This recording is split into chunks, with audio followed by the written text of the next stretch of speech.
All right, this is it, our final look at the Three Lines Model. We're going to move past all the theory and get straight into the action. We're about to see how this framework isn't just some boring diagram. It's a real-world playbook for winning. So, how does it actually work? When the pressure is on, let's dive in. Okay, picture this. There's a tech company. Let's call them ConnectX. And they are on the verge of launching a game-changing new smart device. The hype?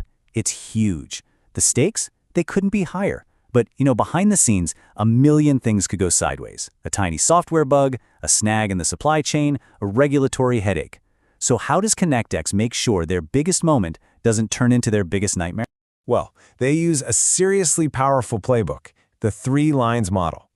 For the team at ConnectX, this is way more than just an org chart. It's their mission control, the system that makes sure every single piece of this launch is ready for liftoff. Now, to really get this playbook, you've got to know the players. I mean, any successful mission, whether it's launching a product or running a company, comes down to having a team with super clear roles. So let's meet the crew at ConnectX. First up, you've got the makers. At ConnectX, these are the engineers writing the code, the marketing folks building the buzz, and the sales team getting it on the shelves. They're right there in the trenches, making the calls and managing risks as they pop up. They own the day-to-day, simple as that. Next, say hello to the experts. Think of these folks as the navigators, the specialists. At our company, ConnectX, this is the risk management team that's trying to break the software to make it stronger, and the compliance team making sure every I is dotted and T is crossed on regulations. They don't actually build the thing, but their guidance and oversight are absolutely crucial for keeping that first line on the right track. And finally, we have the auditors. This is ConnectX's internal audit team. Their whole job is to take a giant step back from the day-to-day chaos and get a completely unbiased, bird's-eye view of the entire launch. And here's the key. They report directly to the board. They give leadership the real story, the unvarnished truth about whether everything is really working the way it's supposed to. So let's recap. You've got the makers on the ground floor, the experts acting as a guide, and the auditors providing that top-level objective check. And you can see here, even though they all have very different jobs, they're all designed to work together, pushing toward the exact same goal, a successful, safe launch. Now this all sounds pretty solid, right? But it brings up a really important question. If the second line is already checking up on the first line, why in the world do you need a third one?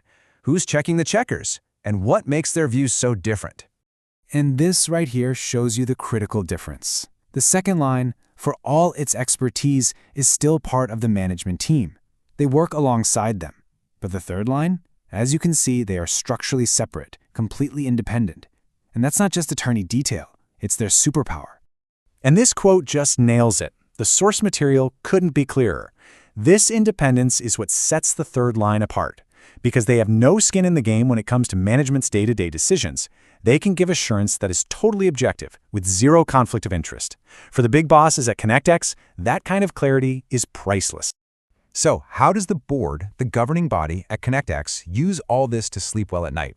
Well, they rely on different layers of assurance that stack on top of each other, building what you can think of as a pyramid of trust.